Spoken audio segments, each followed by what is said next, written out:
Good morning. It's Wednesday, October 22nd, and you're watching DeProgram with Ted Rall and John Kiriakou back stateside where he belongs. Finally. Thank you so much for joining us. Please like, follow, and share the show. John, it's really good to see you again. Good to see you, Ted. Glad to be back. Robbie held down the fort while you were gone. I appreciate it very much, Robbie. And let's, by the way, Robbie has some housekeeping to take care of. So let's go ahead and pop him in. Robbie, yeah. What's up? So I'm back in my appropriate place in the background where I belong, so I can't break people's brains anymore with real right-wing populism. So just a quick thing about YouTube for those of you who are over there. Super chats and memberships have been restored. So if y'all want to support the work that John and Ted are doing, you are able to do that now on YouTube, in addition to the PayPal and in addition to the Rumble. And that's really all I've got. Okay. Thanks, Robbie. See you later. Let me know about ads. Okay. So we are here Monday through Friday, 9 a.m. Eastern time. That's the regular time. John, do you want to? Did you survive the tarantulas and the canceled flights and the snakes and the mosquitoes and the heat and the no air conditioning? Who moves into the southernmost tip of the Baja Peninsula and builds a resort with no air conditioning? No, that's insane. It's insane. And why would you build a resort in a place? Well, it's very beautiful. It truly is. It's very beautiful. Palm trees everywhere. Those big saguaro cactuses with the arms, they're everywhere. And that's where Jacques Cousteau did most of his diving. He called it the world's aquarium, which everybody's very proud of down there. But I saw wildlife there, Ted. Half the time, I didn't know what the heck I was looking at. The other half of the time, I didn't want to see it. Snakes, the tarantulas, the snake, the scorpions. I can count on one hand the number of snakes that I saw in the first, 60 and a half years of my life growing up in Pennsylvania. And they were garter snakes and black snakes. Sure. No big deal. These were friggin' rattlesnakes. And they're everywhere. I had to Google it and see what the heck I was looking at. It was called the California rat snake. Oh, yeah. Things are big, too. The rat snakes aren't going to do anything to you. No. But then the scorpions, we were warned in an email before we went down there not to ever go barefoot. Okay, you're at the beach, for God's sake. That's crazy. Never go barefoot. Well, I never did, and thank God I did. And I have this habit, like most people my age, I would suspect, where I get up in the middle of the night. I want to get a drink of water or something. Sure. Well, my little mini fridge was outside. Oh. Yeah. So I'd have to shake out my shoes to make sure there are no scorpions or tarantulas in there. And then put the shoes on and then go outside. But I had to have a flashlight with me to make sure that the scorpions and tarantulas aren't on my mini fridge, which the tarantula was on my mini fridge one night at 3 a.m. Man. Oh, it's you don't get used to it. You just get angry. Tarantulas spin webs, or not? Not that I ever saw. Yeah. They'll attack and sting something or bite it if they're consume it. Yeah. But even to eat, they'll eat that. I'll tell you, I saw a deer. It was the biggest friggin' deer I ever saw in my life, but it was completely gray. Huh. Yeah. There's a lot of variety in deers, right? Like those, like the key deer in the key deer is very tiny. Yeah. There's the Outer Banks deer in North Carolina, very tiny. This thing was like the size of a mule deer. Mule deer out west? Yeah. Big, giant, but completely gray. Roadrunners everywhere. Those are cool. Never saw one flying, just running down the road, sometimes with as many as a dozen pals of his. Those running down the road. But it was the scorpions and the tarantulas that really got to me because they're everywhere. Yeah, like I've seen those images like where they use fluorescent lights in the desert. Right. Like, let's see where the scorpions are. And it's like they're everywhere. Like everywhere. Everywhere. It's awful. Awful. You know what's like that, and nobody thinks about this, is Bali. Bali has a lot of things that bite and sting and hurt you. I don't get the appeal. I don't understand the appeal. Another thing too was the road, and I'm going to put air quotes, the road. So Afghanistan. Jeff Fahey is the star of the movie that I was in, and is an easily recognizable face if you just Google Jeff Fahey. He and Tyrell Ventura, Jesse's son, drove me to the airport early one morning to go to do the Joe Rogan show. So Hurricane, I forget who, Hurricane Loretta or whatever the heck it was, I don't remember. Tarantula had come through, and it washed out the road. And so they were like, buddy, you may not make it. We're not sure we can make it. We didn't go 100 feet, and the road just didn't exist. It had just washed away. And we had to drive up this dune over cactuses, and animals are just jumping out of the way. And it took us to go the 35 miles, took us almost 2 hours. And then those poor guys had to drive back. Jesus. Yeah. And Jeff said to me, I know about those roads. Yeah. Jeff said to me, he said, I was just in Afghanistan 6 weeks ago, and the roads aren't this bad in Afghanistan. I said, I know. I've been a million times in Afghanistan. They used to be. Before 2005, they were. Yeah. But this was bad. Anyway, the important thing is I got to be in a real Hollywood movie, Ted. Yeah. Like a real honest-to-God Hollywood movie. Is it going to be in theaters, or is it like a straight to streaming kind of thing? They're in talks with Netflix to sell it to Netflix.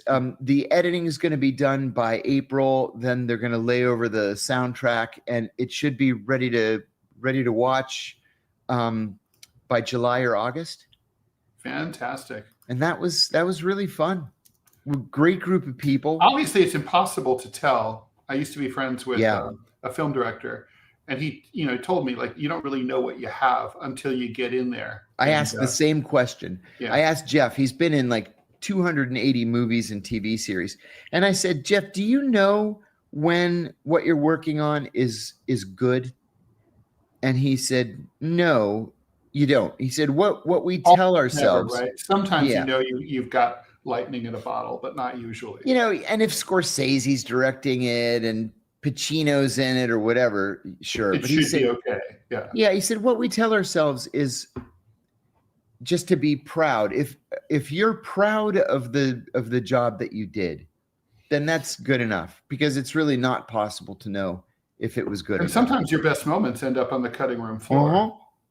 Yeah, it's interesting. Thank you for the donation, US XXX A-Rod. What are the long-term ramifications of Marco Rubio agreeing to send US informants to El Salvador, essentially going back on agreements made with the informants? Great question. Man, when I read that, I was absolutely appalled. What that is, essentially, is a death sentence.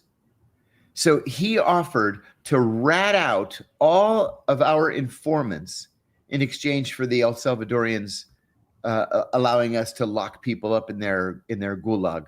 That's really what it came down to. CCOT. Absolutely chilling. So, yeah, I mean, the thing is, there's always going to be another sucker who's willing to work with the U.S., but you would think that over time, people might become more skeptical. So also, Declan, a message for Robbie. I agree with his argument. This is from yesterday. The immigration laws should be followed, but this Trump initiative has almost nothing to do with immigration. It's about shutting down dissent on his behalf. I would agree with that. Yeah. Nicolas Francos is asking you, John, was Afghanistan more comfortable? Sounds like it. I mean, I've been to Afghanistan a bunch of times. I mean, the last few times were, bite free. First of all, there are no tarantulas in Afghanistan. No. I never saw a snake there either. I saw a snake, but I saw hundreds of foxes. Desert foxes. They come out of their dens when the sun goes down. You can see their eyes shining off in the distance. And they're not dangerous. Marmots. There's lots of marmots. And they had marmots down there in Baja as well. Saw dozens of them. That's a good question. The first couple of times I went to Afghanistan, I just slept in a tent with everybody else. I mean, there was once where I actually had my own tent, so I was, living high on the hog. And then once we got a serious foothold there, I'd stay in the officers' quarters at Bagram. Mm. And then when I went as a private citizen to get those little kids out who had starred in The Kite Runner, I stayed at one of the big Afghan hotels, and it was like any 3-star hotel that I stayed in anywhere else. This resort in Baja, it was built by a group of hippies as a commune. The leader of the explains a lot. That explains the no AC. John, we've got an ad to read. So okay. Oh, you want to? Yeah. Let me get that. Let me pop that out because that's the an clock important starts ticking. You bet. Did you know the biggest threat to your retirement is not something that's talked about often? Our increased longevity in America means default retirement accounts like IRAs, 401ks, and TSPs may not suffice. If you have over $100,000 in your retirement account, get instant access to a free 2-minute report from Augusta Precious Metals that reveals the one step you can take to secure your financial future. Text SAFE to 35052 today. Excellent. All right, go ahead, John. Also, in answer to a couple of people's questions about foxes, there was a fox that would come. Oh, no, the compound. So the sort of head of the hippies was the daughter of Thomas Hart Benton, the famous author, artist from the early to mid 20th century. We were joking with them. 4 of them were still there when we first arrived, and then they left. So the whole place was ours. But they built it in the 60s, starting in the 60s, and the guy said, we weren't a cult. People accused us of being a cult. We're just a bunch of like-minded, left-wing, long-haired, freaky people, from Los Angeles. But they were also very skilled. One of them was an architect. One of them was a builder. And so Thomas Hart Benton's daughter had plenty of money. They built this gorgeous resort. It's got about a dozen different buildings. And they just ended up living in it most of the time and renting out rooms to scuba divers otherwise. The thing is that there's literally nothing to do there unless you're a scuba diver. And then even if you are a scuba diver, there are signs around like, beware of rockfish. They will sting you through your flippers and you're die. Not even safe in the water. My understanding, I'm as you know, John, I'm a scuba diver. And my understanding about Baja is that it's kind of like a completely binary thing. You're either it's deep water, you don't really see much. If you do see something, it's a whale shark, which is something all divers want to see. And that's what most people go down there to see, are the whale sharks. Yeah, but you might not see shit. You'll see either nothing at all. You won't even see an angelfish, or you'll see a whale shark. Right. So it's that's what it's all about. John, we got a lot of news to talk about. We're going to be talking about Ted. Ukraine and Russia, the shutdown. Believe it or not, things are getting real there. Venezuela and Israel. What do you want to do first? Yeah, let's do Venezuela first, because I think that's there's some immediacy there that we legitimately should be worried about. By all accounts, Ted, it looks like Donald Trump is planning some sort of imminent military action in Venezuela. It definitely looks like it. It really does. We don't have ground troops in the area, although Venezuela is so close that it wouldn't be hard to get ground troops there once something were to take place. But wouldn't it take a while, though? Because it's there's no infrastructure for them. Basically, it would be an amphibious invasion like D-Day, right? Wouldn't it be? Which is what they've tried. Which is what they've tried twice in Venezuela already. You remember these bozos who got wrapped up, as they were coming ashore? Yep, just like Bay of Pigs 2.0. One of them actually emailed me a couple of weeks ago saying, "Hey, I really want to be on your show. I want to blow the whistle on communism in Venezuela." I'm like, "Yeah, you're not a whistleblower. No." You're not coming on my show. So I think that what you wrote half an hour ago is correct. I think we're looking at some sort of amphibious assault. I think that we're looking at an air war. And, it's funny, Ted, the idea behind all this is apparently what the idea was behind George W. Bush's invasion of Iraq, that you bomb the shit out of a country. And then, of course, in your logic, the people will rise up against their leader because that's what will make the Americans start bombing. And then they overthrow him, and then they throw flowers at us when we cross the border, and everybody lives happily ever after. And we have a free trade agreement for hundreds. And then we have a free trade agreement, and that never, ever, ever happens. I mean, how popular do you think Nicolas Maduro is? I mean, I don't think that really matters much, but I'm just curious, Yeah, I don't think it matters much either. I think he's less popular than my friends on the left believe he is. Mm-hmm. He's not Hugo Chavez. He's not Hugo Chavez. No, he's not. Who was really popular. Yeah. When I was working on the Senate Foreign Relations Committee staff back in 2009, Bay of Piglets, hilarious. That's really what it would be. I wish I had thought of that. Maduro was credibly accused of looking the other way as drugs were transiting Venezuela bound for Africa. We've talked about this before. Mm-hmm. And then they're picked up in Guinea-Bissau. And then from Guinea-Bissau, they're put on camels and just walked up this ancient Tuareg smuggling route to Morocco, and then adversaries. Right. And then transferred to Europe. So they're not even American drugs. They're not even drugs that end up in the United States. Fentanyl is what's fucking killing Americans. Fentanyl. We should be talking to the Mexicans. We should be threatening the Chinese, which we are. But this Venezuela thing, that does bring up the question.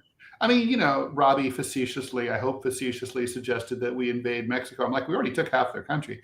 But I mean, like, we have cooperation. Why aren't, considering that we do have good cooperation between Mexican and American law enforcement and intelligence, very good cooperation, why aren't we making more progress in stemming the flow across the border? Because even the Mexican government, the federales, who by all accounts are, great, gung-ho, working for the right reasons. Incorruptible. That's why they're successful. But even the federales have, two hands tied behind their backs. Which is why? Just because the cartels are too strong. So basically there's just like, it's an internal military force. Yes. Yeah. So basically the government just doesn't control certain parts of Mexico where they are. Ted,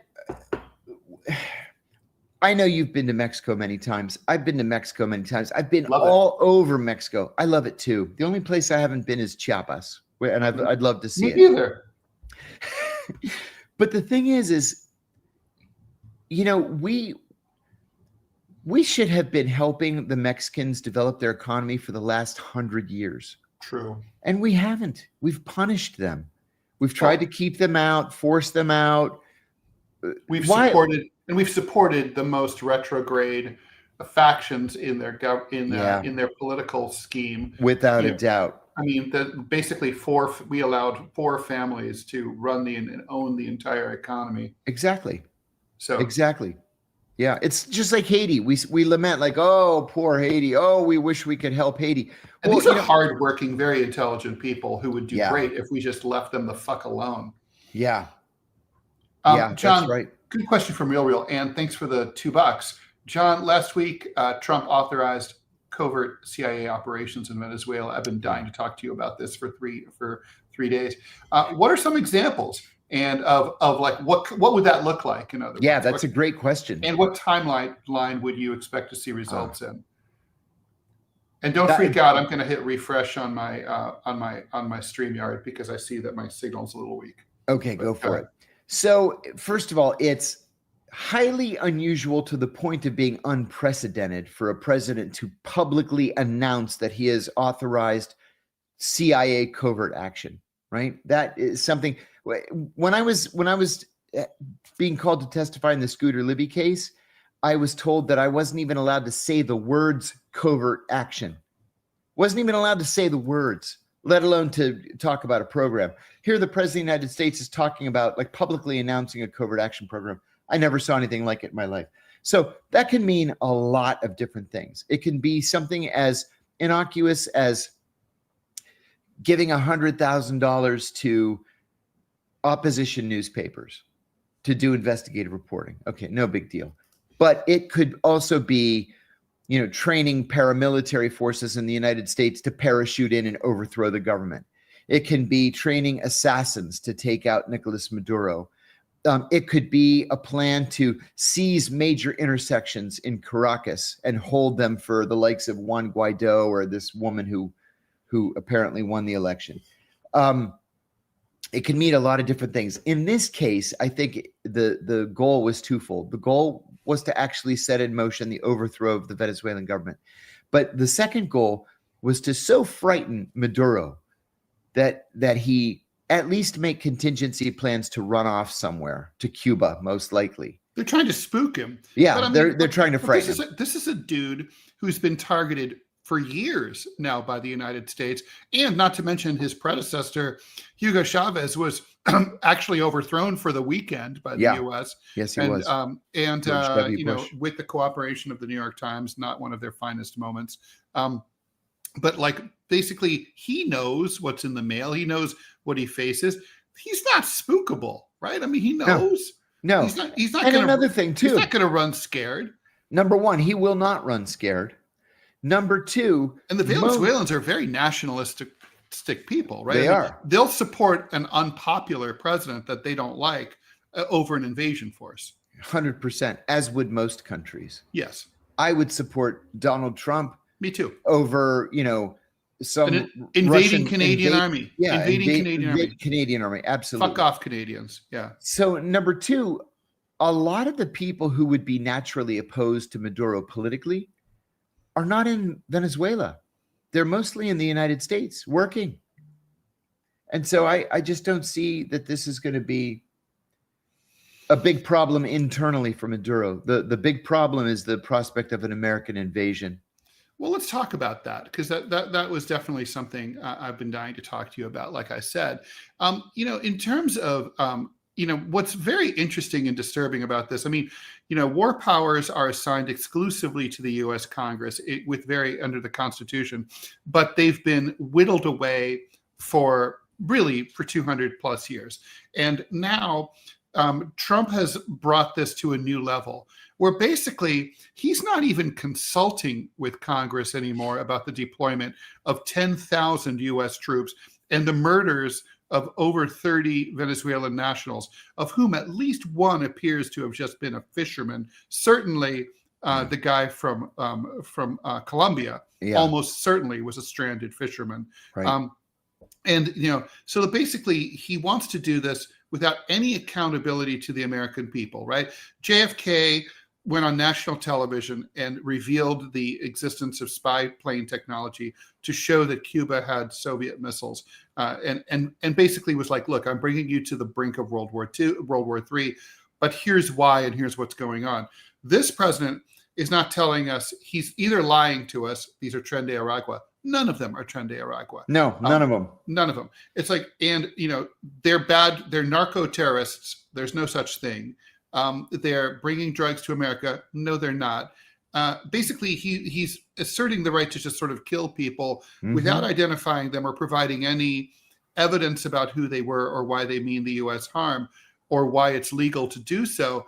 And he's not even consulting with the Gang of Eight in the Capitol. He's not even calling a few representative members of Congress and saying like, hey, so here's what I'm up to. There was apparently a briefing that happened, I guess, a week and a half ago, where someone who came out of it and had seen all of Trump's information said, this isn't at all about drugs. We don't care about drugs. This is about overthrowing Nicolas Maduro. Yes. It's about regime change. So I mean, what about, will Congress, if they ever get get back into session, are they going to assert their right to oversee military action? Absolutely not. Absolutely, positively not. Now that's dangerous. It's very dangerous. Congress, of course, has the constitutional responsibility to declare war. Congress has not declared any war since December the 8th, 1941. That's right. Even only 5 times, right? Yeah, in history. And even before the first Gulf War, they didn't vote to declare war on Iraq. They voted to authorize the use of force. And then like there's that post 9/11 authorization to use military force that basically every president subsequently has been using to do whatever the fuck he wants. Yeah. Our country is in shambles right now, policy wise. It really is. And I don't blame Donald Trump. Donald Trump is the stressor. I blame all the institutions that are supposed to serve as checks and balances: the so-called opposition party, the Democrats, the executive, the legislative branch, which is basically not doing anything, and even a lot of the judiciary, which I was for years I've said was the last best hope. Yeah, they're rolling now. Just as an example, did you see this kid? I say kid because he just turned 30. That Donald Trump had named to be the head of the Office of Special Counsel. Did you see this? That. And he withdrew yesterday. After Big Balls wasn't available? Right. He withdrew yesterday because of text messages he had sent friends of his that just were made public, in which he admitted to having a Nazi streak. As one can. Who among us can truly say we haven't had our Nazi period? Plus, man, if you've been out of school for 6 years, you have no business heading up an office at the Department of Justice. Well, John, we weren't going to talk about this, but since you brought up the DOJ, what about the fact that this Donald Trump always going for the new low? 2 things. First of all, I'm just going to mention the ballroom. I didn't really care about the ballroom at first. I didn't either. Today, the Washington Post published a graphic of how big it's going to be. It's bigger than the White House. Yes. Like off balance much. It's more like we're going to have to call it like Gilligan's Island and the rest. It'll be like the ballroom and the rest. Yes, exactly. It's crazy. I mean, it's and then also the DOJ, he's shaking down his own DOJ for $250 million. Yes. Because he's like, you assholes sued me and fucked with me charged me back during the Biden years, and I want my fucking money back. I want you to make me whole. It's like basically he's gangstering his own company. It's like, hey, nice government I got there. Be ashamed if something were to I will to it. say, but it's your government. When I saw that he was asking to be reimbursed $230 million, I called Bruce Fein, our friend and former Deputy Attorney General, Bruce Fein, and Bruce said, "Oh yeah, he can do that. Oh yeah, there's this obscure federal law that goes back to the 19th century." That says that if you're the victim of a vindictive prosecution, you can sue the Justice Department and they have to reimburse you. But he's the president. Not to mention, Donald, at some point, when is enough enough? I mean, you've grifted so much already, right? Yeah. I mean, like you've made billions of dollars. You never were a billionaire before you became president. No. And now you are. Now he's a real billionaire. Yeah. Yeah. But getting back to this ballroom, Ted, it's so, I would encourage people to go to the Washington Post website today and just look at the graphic. It's going to make you furious. If I didn't care because up until that point, I was like, well, the White House has been rebuilt more often than people think. Truman Balcony and so on. Well, the irony here is that he tore down the East Wing of the White House. Do you know what the East Wing is? It's the first lady's office. Yeah. Sorry, Melania. It no longer exists. It's sitting in rubble on the White House grounds now. Rubble. And by the way, shockingly, he lied and said that there would not need to be any demolition whatsoever. Well, I mean, when you see the size of that thing, this guy, look, Donald Trump, if he knows anything, it's about construction and development. He knew there was going to have to be a lot of destruction. He said last week, I actually laughed when I read it. He said, we're not going to tear down the East Wing. I love the East Wing. It's my favorite part of the White House. I look at it and I say, I love this East Wing. It's fantastic. And then literally the next day, they tore it down. Oh my God. Yeah, it's bizarre. I mean, and it's kind of like, look, presidents have put in bowling alleys, swimming pools, movie theaters, all sorts of shit. Yeah. But I mean, and that's okay, right? I don't have a problem. It's just the size of it, right? It's just sort of like with so many things with Trump, it's not about the idea, it's about the execution. That's it. That's it. Yeah. So I wonder, and I'd love to hear your thoughts on this. And I realize it's not important in the greater scheme of things, but I wonder if the next president, if it happens to be a Democrat, is going to tear the thing down. Nope. Not a fucking chance. They're going to say, look at this monstrosity. Trump did this. And then they're going to enjoy the great benefits of a giant ball. Yesterday, John, I was getting the run around at the post office. It's too boring to get into why. The point is it was, and then I was like, oh, that's right. It's Trump. They're very short staffed.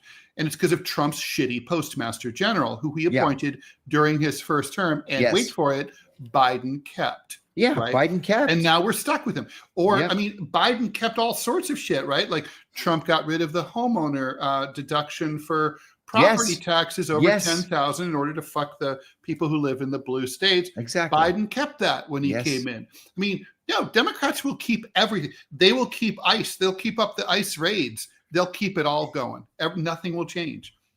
That's exactly right. I mean, no, that no way are they tearing down that ballroom. I mean, first of all, they'll want the ballroom, and besides which, they'll just sort of say like, "Oh, if we tore it down, they would accuse us of wasting taxpayer money and like, this thing that's already been built." Yep. I mean, because we've seen this, John, over and over. Democrats constantly keep Republican policies and actions. Republicans don't do that. They come in, they're like, "Oh, Affordable Care Act, we're getting rid of that." Oh yeah, right. Hey, real quickly, and I apologize, it's already 9:34, but I wanted to mention, yesterday afternoon, I started feeling a little bit better. So I walked over to the courthouse, which is very close to my house here in Arlington, Virginia. And I voted. I did early voting. The only race. Thanks for the reminder. I have to do that too for Mamdani. So the only race of any import here is the race for governor. So it's Abigail Spanberger. And I worked with Abby at the CIA. She's a perfectly nice person, but she would, in the 1970s and 80s, she would be kind of a middle of the road Republican. And then the current lieutenant governor of Virginia, Winsome Earl Sears, is a nut. She's just a nut. Her campaign pictures when she was running for lieutenant governor 4 years ago, she's just smiling, standing, and holding a machine gun like this. A machine gun. Well, that's like Marjorie Taylor Greene with her early campaign ads, shooting up the pictures of the Democrats. Yeah. So there was a debate a couple of nights ago between the two, and Winsome Earl Sears never shut her flapping gums through the entire debate. She had to be repeatedly slapped down because Spanberger couldn't get a word out. So Spanberger, in my view, is very conservative. She's from the conservative wing of the Democratic Party. And her big thing was that Earl Sears supports discrimination. And she said, for example, Winsome Earl Sears doesn't want to allow gay people to get married. And Earl Sears jumps in and she goes, "That's not discrimination. That's God's will." And she just kept repeating this every time. And by the way, I would love to be debating someone like that, because I'd be like, do you talk to God? Are you on psychotropic medications? Because people who claim to talk to God are... Oh, and somebody's got a great question for us. Maybe it's just Robbie. But John, what's your opinion on the Virginia Attorney General's race with the Democrat talking about killing his opponent and his family? That's become the biggest issue in the statewide Virginia races. So the Democratic candidate for Attorney General was joking in a text exchange with a friend of his. And he said something about like target practice against Republicans or some stupid thing like that. I thought he said get rid of. Yeah. It was several. It wasn't just one. No, okay, he said several different things. You know, my knee-jerk reaction is shame on him. He's advocating violence, even if he's doing it in what he says to be a joking manner. And in a private conversation. And it's in a private conversation. I mean, come on. What? We all talk shit privately. And I've gotten to the point where my position is we all talk shit privately. The Republicans pull this shit all the time. I don't care. Look at the young Republicans text scandal from last week. Yeah, exactly. So, you know, Abby is beating Winsome Earl-Sears by 6 percentage points right now. This Muslim woman that the Democrats have nominated for lieutenant governor is winning by the same 6 points. And the Jason Miyares, I forget the other guy's name for attorney general, is a dead heat. I don't think, you know, when Jason Miyares, the Republican, he's Cuban American, born in Cuba. When he first was elected attorney general 4 years ago, I thought, oh my God, there we go. He's a right-wing extremist. It's going to be terrible. No, he's been a perfectly fine attorney general. Never in the news. Enforcing the laws. There's some pearl clutching in the New Jersey race too, which is closer than the Virginia race, right? And it's closer only because the Democratic nominee is lame. Just isn't a very good candidate. No, she really. I mean, today the New York Times ran an op-ed by some female writer that it's really depressing. She basically was arguing that. Hillary Clinton, Kamala Harris, and the New Jersey lady, they're all victims of sexism. Mikey something. Yeah, oh, please give me a break. And I'm like, these are terrible candidates. Terrible. I mean, look, here's the thing. Like I posted online in response to that. Look, Donald Trump, when he campaigned, was able to say credibly, I understand why you're pissed. You're pissed because of high prices. You're pissed because all the buildings in your downtown area, all your factories are closed and boarded up and no one cares. And that sucks. Now, he doesn't have any solutions to those problems. No. But he's able to say that. But he tapped the vein. Which is one step more than these Democratic candidates have been able to do. They're not able to even say, I see you and I understand your problems. They don't even get to that point. They're literally talking about, stupid shit. Yeah. Yeah. And this is another thing, too. The Democrats have not learned their lesson. And I don't mean their lesson from 2024. I mean their lesson from 24, 22, 20, 18, 16. They haven't learned any lessons. No. The Democrats are in disarray. They're in shambles, and they still think that they're the smartest people in the room. They know better than you do or better than I do, and they're just going to head to defeat after defeat. Robbie's telling us that we have another ad. All right. Robbie, please put it up. Thank you very much. We do have a lot of ground to cover. So let's talk a little bit, since we're on domestic politics. You and I talked about how there's, first of all, the Affordable Care Act. Let's read this ad first. If you haven't already, please make sure you download the Rumble app. It's free, simple to use, and the best way to stay connected to the content you want. Once you've got it, search for our channel and hit follow. That way, you'll get a notification every time we go live. No missed shows, no extra steps. You can grab it right now using the link in the description or the pin's live chat. Download it to your phone and you're ready to go. And if you prefer watching on the big screen, Rumble is available on all major streaming devices and smart TVs. Just search for Rumble, follow the channel, and become part of the action. So, John, we talked about this. On November 1st is a big day. Just 8 days from now, 9 days from now, the tens of millions of people who subscribe to healthcare through their state and federal marketplaces are going to see their premiums skyrocket because the federal subsidies are going to have not been renewed. And I got the letter. That's what the subject of the meltdown is. Does it tell you about the increase in your premiums? Yeah, it does. And it says, listen, don't throw this away. It says at the top, your coverage may be disrupted if you don't read this notice and take immediate action. It says at the very top. Terrifying. And the letter's 4 pages long. And the bottom line is, you're screwed. So try to save yourself as best you can, but you're screwed. Premiums nationally are going to go up by 18% on average if you're a member of the ACA. The nationally, the average marketplace consumer will pay $1,904 in annual premiums next year, up from $888. Although I know people who pay that per month. Wow. I pay more than $888 per month. The situation is particularly acute in Georgia, which recorded the second highest enrollment of any state-run marketplace this year. 96% of everyone in Georgia marketplace receives federal subsidies. Georgians are seeing estimated costs double or even triple. People are being forced to choose between their mortgages and their health care. This is what Democrats have been waiting for in the shutdown. Yeah. And the pressure is going to build on the Republicans. I think the Republicans are going to have to cave. The only question is, how much do they cave by? Do they renew for 1 year or do they renew for 2 years? Democrats want them to renew for 2 years and wait for the midterms. Republicans, obviously, I think they already know in their heart of hearts that they're going to have to renew for a year. The Republican negotiating point here has been absurd. They've said, agree to reopen the government and then we'll negotiate. It's like, no, the Democrats have the Republicans by the balls on this issue. That's not how it works. Yeah, finally, it's right. Yeah, finally. Yesterday, this became the second longest shutdown in American history.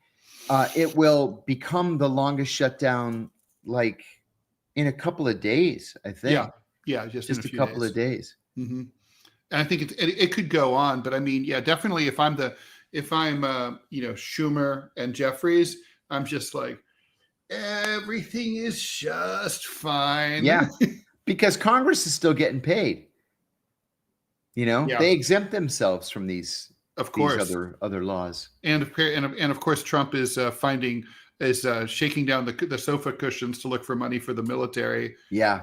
Does the CIA get paid under this, or no. is just okay? No. And the thing about the CIA too, nobody at the CIA gets paid, but everybody at the CIA is considered a necessary employee.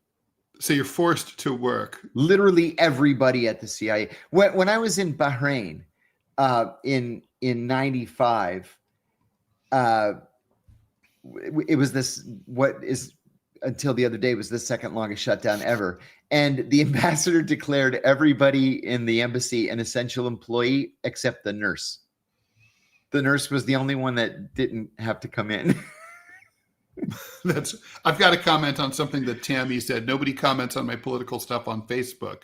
Let me just say, Facebook throttles all political content. Yeah, it does. Whenever I post my political cartoons or columns on Facebook, they go crazy on X, but on Facebook, nobody sees them. I get like 3 likes.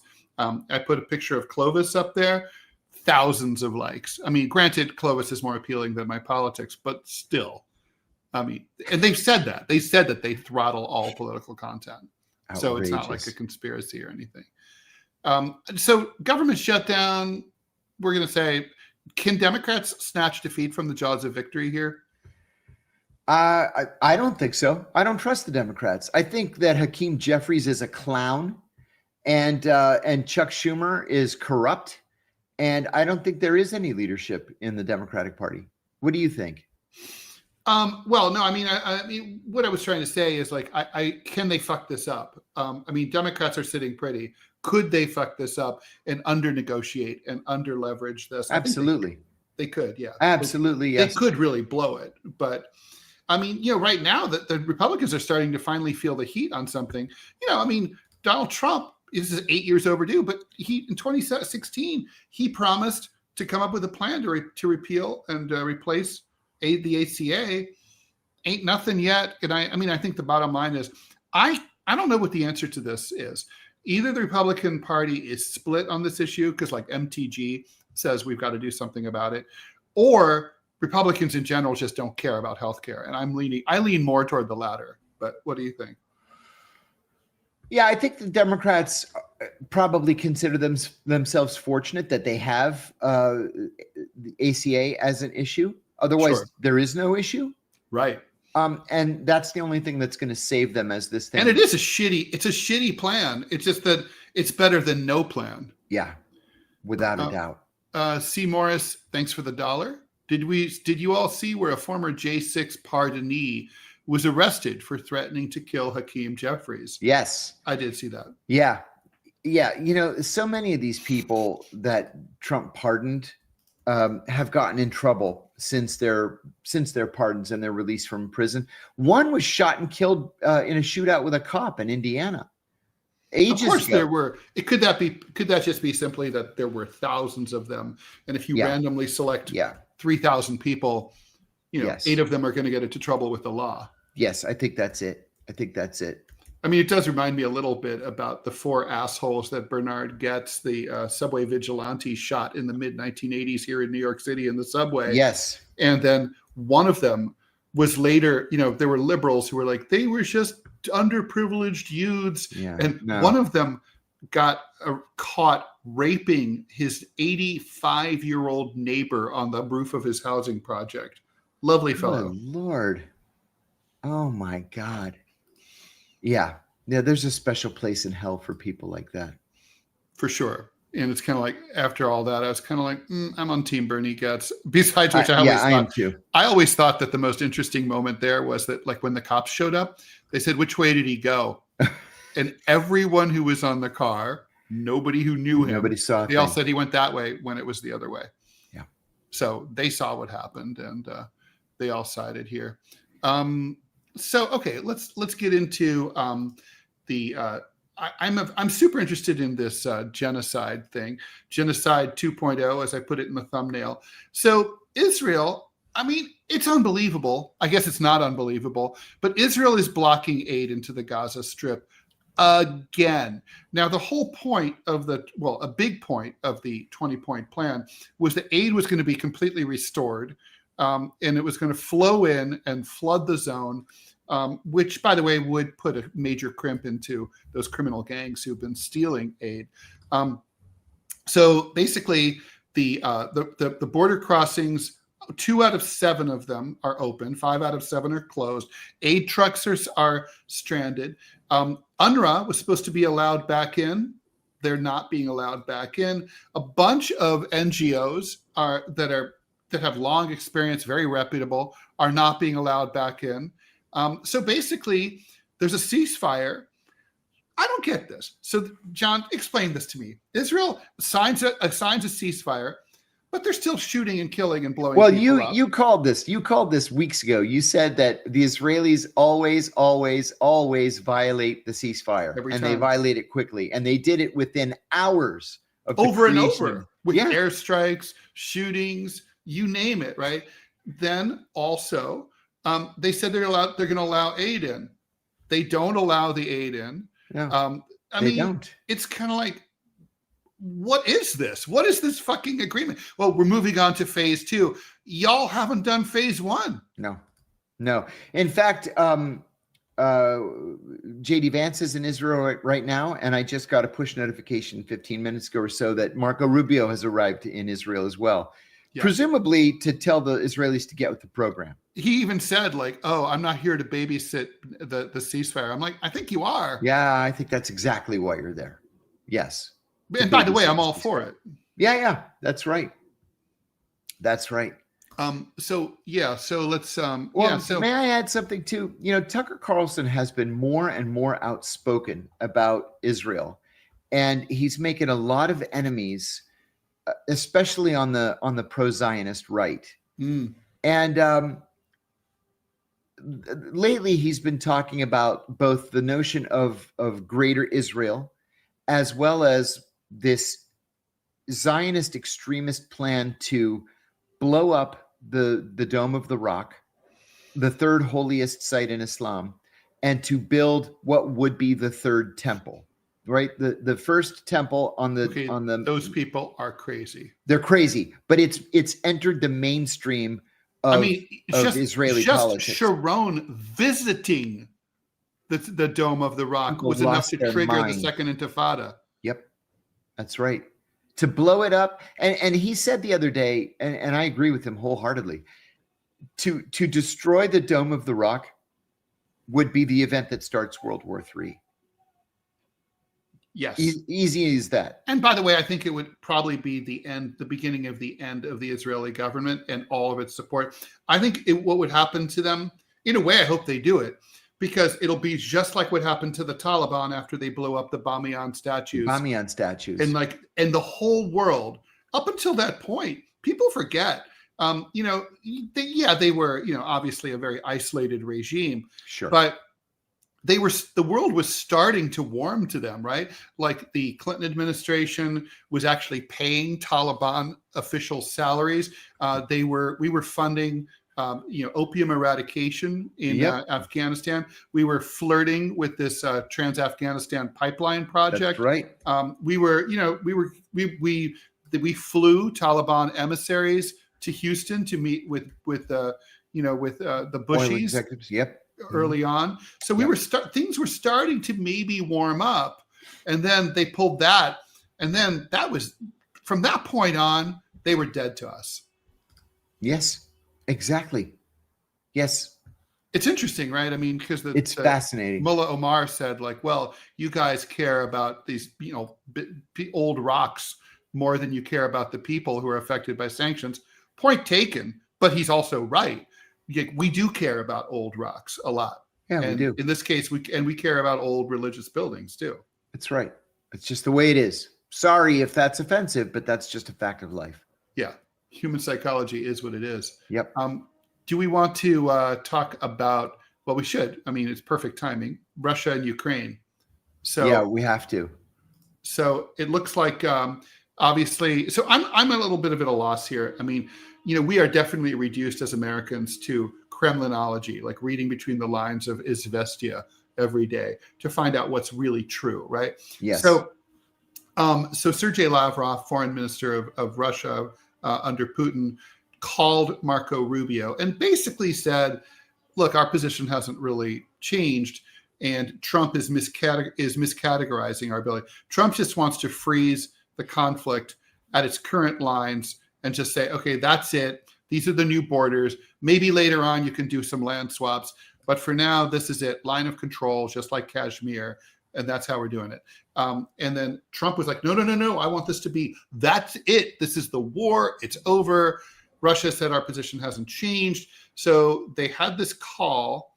There had been plans for Putin to go meet Trump, and then Trump was going to get to say, look, I solved my 9th war or 10th war, whatever he's going to say. And that's now on hold.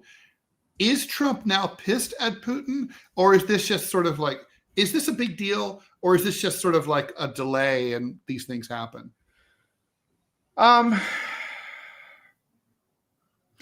Trump wants a deal because it's going to make him look good, and he thinks it's going to get him the Nobel Peace Prize. Of course, a deal would be good for the two sides, but Zelensky, despite being, regularly beaten about the face and head by Trump and Vance, said, we're not giving up territory. Now, we've all been saying from the beginning that that's likely the only way there's going to be peace on this issue is they're going to have to give up territory. Of course. But I think Trump accepted that in this last meeting with Zelensky, and that's why the summit in Budapest has been indefinitely delayed. So what next? Well, the counter proposal was a ceasefire with an armistice line. So the Russians presumably could de facto control what they've got on the Ukrainian side of the border now, even though that territory would not formally become Russia. That's going to have to include Crimea, of course, which is a real sticking point for the Ukrainians. But The bottom line is, I was talking to Peter Kuznick about this the other day. Peter is the history professor at American University, chairman of the nuclear studies program. He's one of the country's leading experts on Russia. And he says that the Ukrainians are losing, right? They just can't keep this up. There aren't enough clearly people to fight. They're snatching old men off the street, literally snatching them off the street and just sending them to the young front people lines. are fleeing when they can. And the young people are fleeing. They just can't keep this up. There's going to have to be some kind of negotiated settlement. And whatever the settlement happens to be at the end, the Ukrainians are going to come out on the short side of it. And Trump doesn't want to, and Trump does not want to give these cruise missiles to Ukraine. That would so worsen the situation to give the Ukrainians Tomahawk cruise missiles that it would risk involving NATO. It would risk, a tactical nuclear strike on Ukrainian positions. It's a very bad idea. I want to thank very generous donation from Kevin Cronin 7020, $20 over on YouTube. Oh, thank you. Thank you so much. He said, you are amazing. I don't know who Thank are. I'm going to say the plural you, I hope. Oh, I appreciate that. Question for John from Prasmataz. Okay. John, you said that you were going to talk more about foxes. You mentioned it, then mentioned something else first. Just wondering what species, maybe hard to tell at a distance. No, I mean, they run right in front of your car as they're trying to cross this dirt track. They had huge ears, which I had never seen before. And I saw rabbits with these gigantic ears that are standing right up. They're like desert rabbits or the desert hare or whatever. Yeah, I was going to say, I think those are hares. Yeah. But yeah, they were different from the foxes. There's this, the cook at the resort told us not to worry about not finishing dinner because there was a fox that lived on the grounds and the fox would just eat our scraps. Well, cute. The fox would always poop right where I come out to go to my mini fridge every freaking night. And so these poor ladies had to clean up the poop. It was a desert fox like you see in Sinai or in Afghanistan. They're very small. They're gray, and they only come out at night. Prasmataz says it sounds like a fennec fox. Oh, that's FENNEC. I'm not a fox connoisseur, so there it is. Let me see. Well, yeah, that's it. That's it. Yeah, that's it. Okay, very cool. Confirmed. All right, cool. Well, guys, here we go. American Sweetheart asks, how do we make it on small donations? Do you have any larger donors? You have to. No, we don't. We're currently only making it on small donations. And of course, what Rumble is paying us from, the views and the ads. So basically, it's really truly up to you guys, and we're moving in the right direction, but we are definitely, this is not a living yet. And so, but it is moving in the right direction. So that's thanks to you guys. And that's thanks everybody. Your question. Thanks everyone. And that's a perfectly good time and good place to end the show. We're here tomorrow. We will be here Thursday, 9 a.m. As we are Monday through Friday. Please watch us on Rumble. Please like, follow, share, subscribe to the show. Thank you so much for joining us, John. So good to have you back. Robbie, good to see you, Ted. Thank you so much for producing as always. And stick around for the TMI show with me and Manila Chan coming right up if you're on Rumble. But you can pop over from YouTube too. Bye.